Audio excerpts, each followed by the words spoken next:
नमस्कार विद्यार्थी मित्रांनो. Savitribai Phule Pune Vidyapeeth Pune FY BCom semester first NEP syllabus business accounting first topic number 3 partnership firm and piecemeal distribution problem number second. विद्यार्थी मित्रांनो, पहिला problem चॅनलवर अपलोड झालेला आहे. दुसरा प्रॉब्लेम आपण आता बघतोय. प्रॉब्लेमला सुरुवात करण्यापूर्वी मित्रांनो, या टॉपिकची मेन थीम अशी आहे, 2-3 पार्टनर्स असतात, एकत्र येतात, व्यवसाय सुरू करतात. काही कारणास्तव त्यांना व्यवसाय बंद करायचा असतो.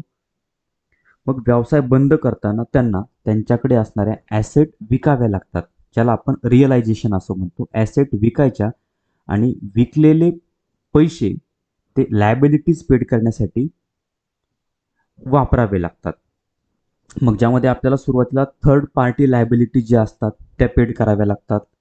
त्यानंतर पार्टनर्स लोन असेल तर ते पार्टनर्स लोन द्यावं लागतं आणि सर्वात शेवटी आपण मग पार्टनर्स कॅपिटल, मग ॲज पर सरप्लस कॅपिटल स्टेटमेंटनुसार त्या ठिकाणी आपण पैसे पेड करत असतो. ही या टॉपिकची मेन थीम आहे. चला आपण प्रॉब्लेमला सुरुवात करूया. A, B and C were partners sharing profit and losses in the ratio of 3:3:2 respectively. मित्रांनो, A, B, C हे 3 पार्टनर्स आहेत. त्यांचा प्रॉफिट शेअरिंग रेशो आहे 3:2. They decided to dissolve their business. Dissolve म्हणजे बंद करणे. त्यांनी ठरवलंय त्यांचा व्यवसाय बंद करायचा आहे. ऑन 31 डिसेंबर 2023, 31 डिसेंबर 2023ला त्यांचा व्यवसाय बंद करायचा आहे. On which date their balance sheet was as follows. आणि त्या तारखेचं बॅलन्स शीट आपल्याला खाली दिलेलं आहे. Balance sheet as on 31 December 2023. मित्रांनो, बॅलन्स शीटला 2 बाजू असतात, लायबिलिटीज आणि ॲसेट. आता ॲसेट बाजूला जर बघितलं तर आपल्याला काय काय दिसते, land, building, machinery, stock, debtors. त्यानंतर लायबिलिटी साईडला कॅपिटल्स, क्रेडिटर्स, बीज लोन. मित्रांनो, हा जो बी आहे हा बी पार्टनर्स आहे आणि त्या पार्टनर्सने व्यवसायासाठी लोन दिलेलं आहे. मग आपण विचार एक करायचा आहे, आपल्याला ज्या लायबिलिटीज पेड करायच्यात त्यामध्ये सगळ्यात अगोदर आपण पेड करणार ते म्हणजे क्रेडिटर्स. क्रेडिटर्स म्हणजे ज्यांच्याकडनं आपण माल घेतला होता, ज्यांना आपण पैसे देणं लागतो, त्यांना आपण क्रेडिटर्स म्हणतो. मग आता ह्या थर्ड पार्टी लायबिलिटीज आहे. क्रेडिटर्स म्हणजे थर्ड पार्टी लायबिलिटी. आपल्याला सगळ्यात अगोदर क्रेडिटर्सचे पैसे पेड करावे लागतील. त्यानंतर पार्टनर्स लोन आपण पेड करणार. पार्टनर्स लोनमध्ये आहे बीज लोन. त्यानंतर बीज लोन आपण पेड करणार आणि त्यानंतर मग हे कॅपिटल बॅलन्स आपण या ठिकाणी पार्टनर्स कॅपिटल आपण पेड करणार. ही आपली पेमेंट ऑर्डर असेल. मित्रांनो, हे प्रॉब्लेममध्ये दिलेलं बॅलन्स शीट आहे. त्यानंतर आणखीन प्रॉब्लेममध्ये काय सांगितलंय तर या ठिकाणी आपण बघूया. The asset were realised gradually as follows. Asset विकलेले आहे आणि विकून आलेले पैसे आपल्याला या ठिकाणी या टेबलच्या माध्यमातून दिसत आहेत. ग्रॅज्युअली म्हणजे हळूहळू. मित्रांनो, हे पैसे ॲसेट रिअलाइज केल्यात, एक एक ॲसेट विकले आणि आलेले पैसे. तर आता आपण बघूया, 3 कॉलम आहे, डेट, त्यानंतर ग्रॉस अमाऊंट आणि एक्सपेन्सेस.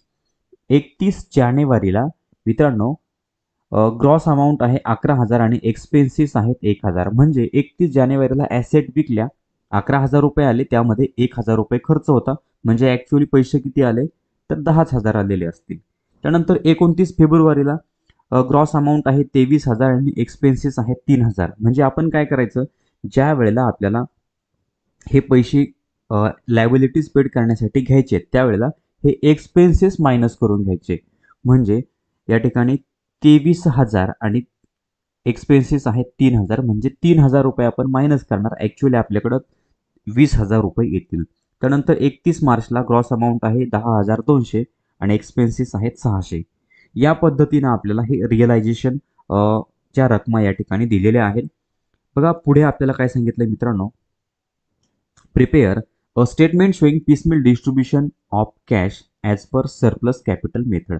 मित्रांनो, आपल्याला या ठिकाणी 2 स्टेटमेंट बनवावे लागतील. स्टेटमेंट शोईंग सरप्लस कॅपिटल आणि statement showing distribution of cash as per proportionate capital method.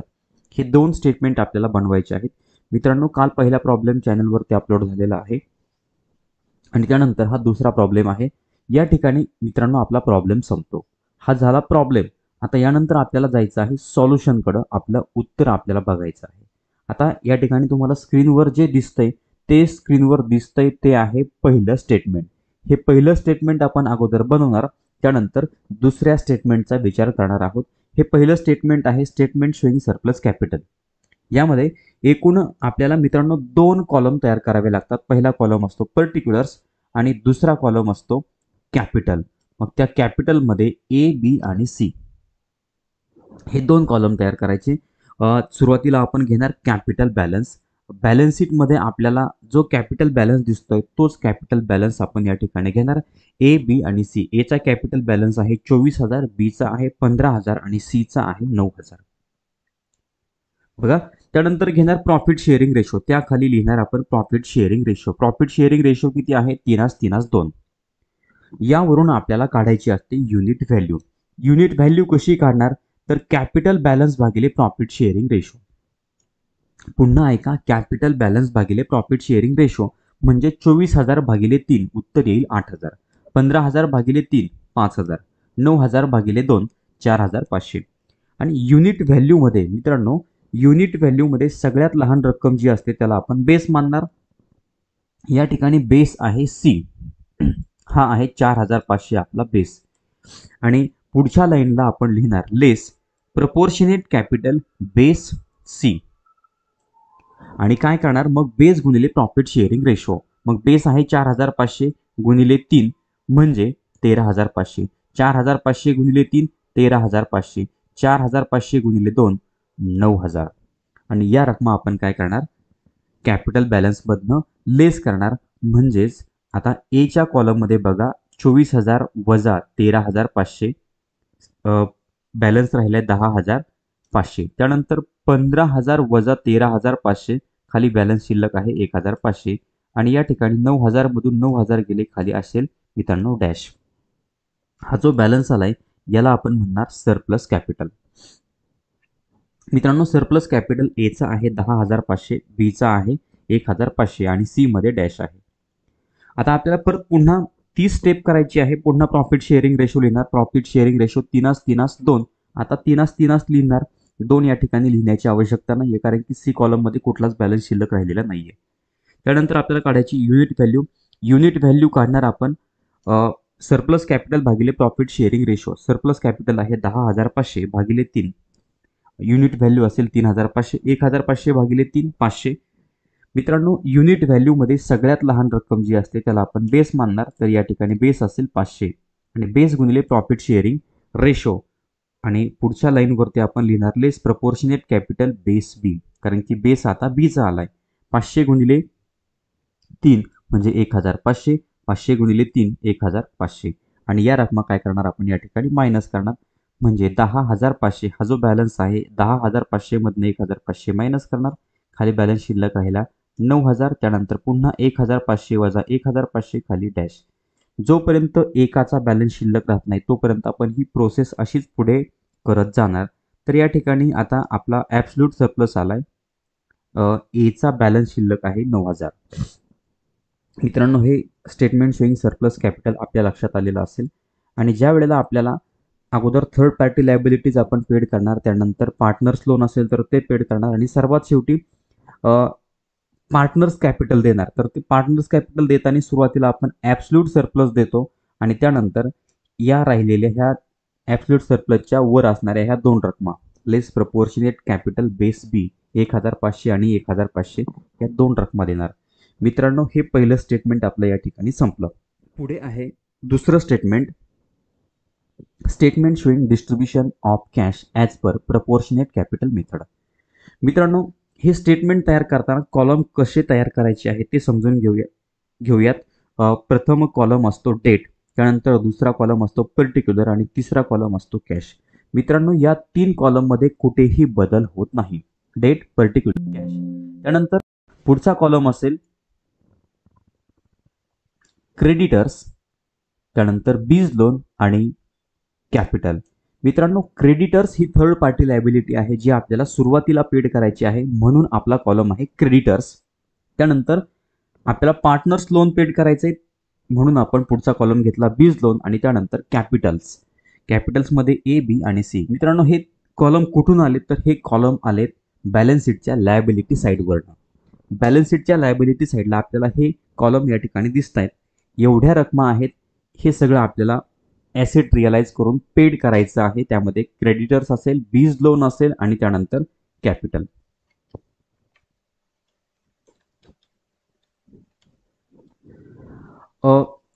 या ठिकाणी पुढची स्टेप आपल्याला या ठिकाणी करायची 1 जानेवारी. बघा मित्रांनो, ही 1 जानेवारी आपण तारीख कुठून घेतली तर आपल्याला जो बॅलन्स दिला होता तो बॅलन्स होता 31 डिसेंबर. या ठिकाणी बॅलन्स शीटमध्ये जर आपण बघितलं तर बॅलन्स शीट आपल्याला कधीचं दिलेलं आहे, बॅलन्स शीट दिलंय 31 डिसेंबर 2023चं. मग आता यानंतर आपण आपला बिझनेस डिझॉल्व करतोय, बंद करतोय, म्हणजे 31 डिसेंबर नंतरची पुढची तारीख असेल 1 जानेवारी 2024.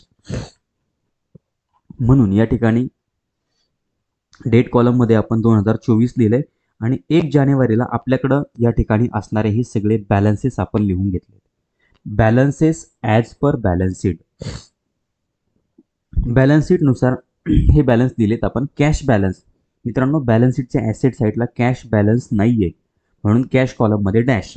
त्यानंतर क्रेडिटर्स आहेत 20,000, बीज लोन आहे 4,000 आणि कॅपिटल्समध्ये 24,000, 15,000 आणि 9,000. आता आपल्याकडे पैसे नाही आहेत, आपल्याला सगळ्यात अगोदर द्यायचे आहेत क्रेडिटर्सचे पैसे. थर्ड पार्टी लायबिलिटीज आपल्याला पेड करायचे आहेत. मग आता आपल्याकडे पैसे नाही आहे तर आपण या ठिकाणी काय करणार मित्रांनो, आपण घेणार फर्स्ट ग्रॉस रिअलायझेशन. म्हणजे आता ॲसेट रिअलाइज करून आपल्याकडे जे पैसे आले त्याला आपण काय म्हटलो, first gross realisation. Gross amount आहे 11,000, त्यातनं एक्सपेन्सेसची अमाऊंट आपण मायनस करणार. 1,000 मायनस झाले, खाली राहिले 10,000. म्हणजे आपल्याकडे 10,000 रुपये कॅश आहेत आणि आपल्याला सगळ्यात अगोदर पैसे द्यायचे आहे क्रेडिटर्सचे. क्रेडिटर्सचे पैसे आहेत 20,000, आपल्याला द्यायचे आहेत 20, पण आपल्याकडे 10च आहेत. जेवढे पैसे आहेत तेवढे आपण देणार. लेस पेड टू क्रेडिटर्स आणि 10,000 हे आपण कॅश कॉलममध्ये लिहिणार आणि क्रेडिटर्स कॉलममध्ये सुद्धा 10,000 लिहिणार. मित्रांनो, क्रेडिटरचे 10,000 गेले, 20,000 होते, 10,000 गेले, खाली शिल्लक राहिले 10,000. म्हणजे 10,000 आणखीनही देणं आहे. आणि या ठिकाणी जो बॅलन्स शिल्लक असेल त्याला आपण म्हणणार बॅलन्स ड्यू. मग कॅश कॉलममध्ये डॅश असेल, कारण की 10,000 आपले होते ते संपले. क्रेडिटरचे 20मधून 10 गेले, खाली 10 शिल्लक राहिले आणि पुढचे बॅलन्सेस आहे तसेच येतील. बीज लोन आणि कॅपिटलचे बॅलन्स, त्यामध्ये काहीही बदल होणार नाही. आता त्यानंतर पुन्हा पैसे संपले, मग आता पुन्हा 29 फेब्रुवारीला सेकंड ग्रॉस रिअलायझेशन. पुन्हा आपण ॲसेट रिअलाइज केले, आपल्याकडे 20,000 रुपये आले. मित्रांनो, ग्रॉस अमाऊंट होती 23,000, त्यातनं एक्सपेन्सेसची अमाऊंट मायनस केली 3,000. आपल्याकडं बॅलन्स कॅश बॅलन्स आहे 20,000, जो आपण कॅश कॉलममध्ये लिहिला. आता आपल्याला क्रेडिटरचे पैसे द्यायचे आहेत जे आहेत 10,000 आणि आपल्याकडे 20,000 शिल्लक आहे, आपण देऊ शकतो. लेस पेड टू क्रेडिटर्स 10,000 कॅश कॉलममध्ये लिहिले आणि क्रेडिटर्सच्या कॉलममध्ये सुद्धा 10,000 लिहिले. मग आता क्रेडिटरचे पूर्ण पैसे देऊन झाले, खाली जो बॅलन्स शिल्लक असेल त्याला म्हणणार आपण बॅलन्स ड्यू. मित्रांनो, आपल्याकडं कॅश बॅलन्स आहे 10,000, क्रेडिटरचे पैसे पेड झाले, त्या कॉलममध्ये डॅश. त्यानंतर पुढचे बॅलन्सेस आहेत तसेच येतील, त्यामध्ये कुठलाही बदल होणार नाही. मित्रांनो, आपल्याकडं 4,000 रुपये शिल्लक आहे. पुढचं पेमेंट करायचं आहे आपल्याला, ते म्हणजे बीज लोन. पार्टनर्सचं लोन आपल्याला या ठिकाणी द्यायचं आहे. आपल्याकडे 10,000 आहेत, द्यायचे 4,000 आपण देऊ शकतो. मग लेस पेड टू बीज लोन. आता आपल्याला बीज लोन द्यायचं किती आहे, 4,000, ते आपण देऊ शकतो. 10,000मधून 4,000 मायनस करायचे. 4,000 आपण कॅश कॉलममध्ये लिहिणार आणि बीज लोन कॉलममध्ये सुद्धा 4,000 लिहिणार. मग आता जो बॅलन्स खाली शिल्लक राहील त्याला म्हणणार बॅलन्स ड्यू. मित्रांनो, कॅश कॉलममध्ये 6,000 आहेत. आता बीज लोन सुद्धा पेड झालंय. मग पुढे कॅपिटल बॅलन्सेस जे आहेत ते आहे तसेच लिहिणार 24,000, 15,000 आणि 9,000. मित्रांनो, थर्ड पार्टी लायबिलिटीचं पेमेंट पेड करून झालंय, कॅपिटल लोन दिलंय. आता आपल्याला द्यायचंय सरप्लस कॅपिटल. आपल्याला पार्टनर्स कॅपिटल जे आहे त्याचं पेमेंट करायचंय आणि ॲज पर सरप्लस कॅपिटल. म्हणजे आपण जो वर टेबल बघितला जे स्टेटमेंट तयार केलं त्या स्टेटमेंटनुसार मग त्यामध्ये सगळ्यात अगोदर आपल्याला ॲब्सोल्यूट सरप्लस द्यायचा आहे. ॲब्सोल्यूट सरप्लस आहे एचा आणि जो आहे मित्रांनो 9,000. पण आपल्याकडे कॅश 6,000 शिल्लक आहे तेवढे पैसे आपण देणार. ते पैसे देणार आपण. एचं ॲब्सोल्यूट सरप्लस आहे म्हणून एच्या कॉलममध्ये 6,000 लिहिले आणि खाली जो बॅलन्स शिल्लक राहील त्याला म्हणणार बॅलन्स ड्यू. मित्रांनो कॅश कॉलममध्ये 0 असेल आणि या ठिकाणी एज कॅपिटल जे आहे ते 26,000 मधून 6,000 गेले, खाली राहिले 18,000 आणि पुढच्या कॉलममध्ये 15,000 आणि 9,000 यामध्ये कुठलाही बदल होणार नाही. मित्रांनो आता कॅश कॉलममध्ये काहीच बॅलन्स शिल्लक नाही आहे, म्हणजे पैसे संपलेले आहेत. पुन्हा आपण आता पुढचा हप्ता या ठिकाणी घेणार आहोत. Third gross realisation 9,600. मित्रांनो ग्रॉस अमाऊंट आहे 10,200, एक्सपेन्सेस आहेत 600. मग एक्सपेन्सेसची रक्कम मायनस करून कॅश कॉलममध्ये रक्कम घेणार 9,600. आपल्याकडं 9,600 बॅलन्स आहे आणि आपल्याला पेमेंट करायचं आहे एचं. ॲब्सोल्यूट सरप्लस 9,000 होता, त्यातले 6,000 आपण अगोदर दिलेले आहेत. आता 3,000 द्यायचे बाकी आहेत ते देणार. मग पर्टिक्युलर कॉलममध्ये लिहिणार लेस पेड टू ए आणि कॅश कॉलममध्ये 3,000 लिहिणार. आणि बघा पार्टनर्स कॅपिटल एच्या कॉलममध्ये सुद्धा आपण 3,000 लिहिलेले आहेत. जो बॅलन्स शिल्लक राहील त्याला म्हणणार बॅलन्स ड्यू. कॅश कॉलममध्ये मित्रांनो 9,600 मधनं 3 गेले 6,600. त्यानंतर एज कॅपिटलमध्ये 15,000 मधनं 18,000 मधून 3,000 गेले, खाली 15,000 आणि पुढे बीज कॅपिटल 15,000 आणि सीज कॅपिटल 9,000. मित्रांनो हे पैसे देऊन झालेत. ॲब्सोल्यूट सरप्लस एचे 9,000 दिलेत. त्यानंतर आपण देणार आहोत लेस प्रपोर्शनेट कॅपिटल बेस बी, त्यामध्ये 1,500 आणि 1,500. एचे आहेत 1,500 आणि बीचे आहेत 1,500. कोणते पुन्हा एकदा समजून घ्या. ॲब्सोल्यूट सरप्लसचे 9,000 दिल्यानंतर आपल्याला द्यायचे आहेत ए आणि बीचे 1,500 1,500. 1,500 1,500 म्हणजे द्यायचेत आपल्याला 3,000. मित्रांनो आपल्याकडे 3,000 आहे का? कॅश आपल्याकडे शिल्लक आहे 6,600. द्यायचे आहेत 3,000 आपण देऊ शकतो. बघा या ठिकाणी लेस पेड टू ए बी दोघांचे मिळून 3,000 द्यायचे आहेत. कॅश कॉलममध्ये 3,000 लिहिले. एज कॅपिटलमध्ये 1,500 आणि बीज कॅपिटलमध्ये 1,500. या ठिकाणी आपण ही रक्कम मायनस करणार आहोत. जो बॅलन्स शिल्लक राहील त्याला म्हणणार बॅलन्स ड्यू. आता कॅश कॉलममध्ये 6,600 मधनं 3,000 गेले, खाली राहिले 3,600. एज कॅपिटलमध्ये 1,500तनं 15,000 मधून 1,500 गेले 13,500. पुन्हा बीज कॅपिटलमध्ये 15,000 मधून 1,500 गेले 13,500 आणि सीज कॅपिटलमध्ये 9,000. मित्रांनो आता आपल्याकडे पैसे शिल्लक आहेत 3,600. आता आपलं थर्ड पार्टी लायबिलिटीज पेड करून झाल्यात. कॅपिटल लोन आपण पार्टनर्स लोन आपण पेड केलेलं आहे आणि पार्टनर्स कॅपिटल त्यामध्ये as per surplus capital statement आपण सगळं पेमेंट केलेलं आहे. जेवढे पैसे शिल्लक आहेत तेवढे पैसे आपण ए बी आणि सीला त्यांच्या प्रॉफिट शेअरिंग रेशोमध्ये देणार. म्हणजे आपल्याकडं 3,600 आहेत ते आपण देणार A B C. Less paid to A B C आणि त्यांचा प्रॉफिट शेअरिंग रेशो आहे 3:2. मित्रांनो 3,600 कसे देणार? तर 3,600 भागिले या ठिकाणी आपण यांची काय करणार? बेरीज करणार. कशाची बेरीज करणार? तर प्रॉफिट शेअरिंग रेशो जो आहे त्याची बेरीज करणार. 3 आणि 3 6 आणि 2 8 म्हणजे 3,600 भागिले 8 जर केलं तर उत्तर येतं 4,500 सॉरी 450. मग 450 गुणिले 3 1,350. एला आले 1,350. 450 गुणिले 3 बीला आले 1,350 आणि 450 गुणिले 2 बी सीच्या कॉलममध्ये आले 900. एवढे पैसे आपण दिले. जो बॅलन्स शिल्लक राहील मित्रांनो त्याला म्हणणार आपण बॅलन्स ड्यू. कॅश आता संपली. 13,500तनं 1,350 गेले 12,150. बीच्या कॉलममध्ये सुद्धा तेच होईल. 13,500तनं 1,350 गेले 12,150 आणि सीच्या कॉलममध्ये 9,000 मधून 900 गेले 8,100. मित्रांनो या ठिकाणी थर्ड ग्रॉस रिअलायझेशन संपलेलं आहे. आता आपल्याला जायचे पुढे. 30 एप्रिलला आपल्याकडे फोर्थ ग्रॉस रिअलायझेशन आहे. म्हणजे चौथा हप्ता, म्हणजे चौथ्या वेळेला आपण ॲसेट रिअलाइज करून आपल्याकडे 11,200 आले. ते 11,200 कसे आले मित्रांनो? ग्रॉस अमाऊंट होती 13,000, त्यातनं एक्सपेन्सेस 1,800 मायनस केले. आपल्याकडे कॅश आहे 11,200. आता आपलं सगळं देणं देऊन झालेलं आहे. जेवढे पैसे आहेत तेवढे आपण ए, बी आणि सीला त्यांच्या प्रॉफिट शेअरिंग रेशोमध्ये देणार.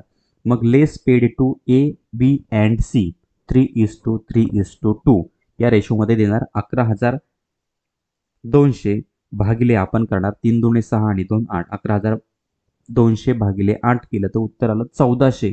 मग 1400 गुणिले 3 4,200, 1400 गुणिले 3 4,200 आणि 1400 गुणिले 2 2,800. या पद्धतीनं ए, बी, सीला या ठिकाणी हा बॅलन्स मिळेल आणि जो बॅलन्स खाली शिल्लक राहील त्याला आपण म्हणणार बॅलन्स ड्यू. मित्रांनो, ए, बी, सीचा बॅलन्स शिल्लक राहते 7,950, 7,950 आणि 5,300. आता पुन्हा आपल्याकडं शेवटचा एक ग्रॉस रिअलायझेशन आहे. शेवटी ॲसेट रिअलाइज करून आलेले पैसे आहेत ज्याला आपण म्हणणार फायनल ग्रॉस रिअलायझेशन. जो आहे ग्रॉस अमाऊंट आहे 12,000. त्यातनं एक्सपेन्सेसची रक्कम 2,000 मायनस केली की कॅश बॅलन्स असेल 10,000. 10,000 आपण तिघांना देणार ए, बी, सीला. Less paid to A, B, C 3:3:2. मित्रांनो, हे 10,000 कसे जातील तर 3,750, 3,750 आणि 2,500 आणि जो बॅलन्स शिल्लक राहील त्याला म्हणणार रिअलायझेशन लॉस, जो आहे 4,200, 4,200 आणि 2,800. मित्रांनो, या पद्धतीनं हे दुसरं स्टेटमेंट आपण या ठिकाणी बघितलेलं आहे. Statement showing distribution of cash as per proportionate capital method. हे स्टेटमेंट सुद्धा या ठिकाणी कंप्लीट झालेलं आहे. त्यानंतर मित्रांनो, प्रॉब्लेममध्ये आपल्याला सगळ्यात शेवटी वर्किंग नोट दिलेल्या आहेत. त्या वर्किंग नोटप्रमाणेच आपण या ठिकाणी पेमेंट केलेलं आहे. ऑर्डर ऑफ पेमेंट आपण पेमेंट कसं केले तर सुरुवातीला थर्ड पार्टी लायबिलिटी ज्यामध्ये क्रेडिटरचं पेमेंट केलं. त्यानंतर पार्टनर्स लोन आहे ज्यामध्ये आपण बीज लोन पेड केले आणि त्यानंतर पार्टनर्स कॅपिटलमध्ये मग as per surplus capital statement जे आपण स्टेटमेंट तयार केलं त्या स्टेटमेंटनुसार आपण पार्टनर्स कॅपिटलचे पैसे दिलेले आहेत. मित्रांनो, या पद्धतीनं हा प्रॉब्लेम संपलेला आहे. बिझनेस अकाउंटिंग हा विषय मित्रांनो 2 क्रेडिटसाठी आहे आणि तिसऱ्या युनिटमध्ये तुम्हाला प्रॉब्लेम विचारला जाणार आहे आणि त्यातला या टॉपिकचा पिसमिल डिस्ट्रीब्युशन ऑफ कॅश या टॉपिकचा आपण दुसरा प्रॉब्लेम या व्हिडिओमध्ये बघितलेला आहे. चॅनलवर नवीन असाल तर चॅनल सबस्क्राईब करा. व्हिडिओ आवडला तर लाईक करा, कमेंट करून कळवा आणि आपल्या मित्रांना शेअर करायला विसरू नका. धन्यवाद.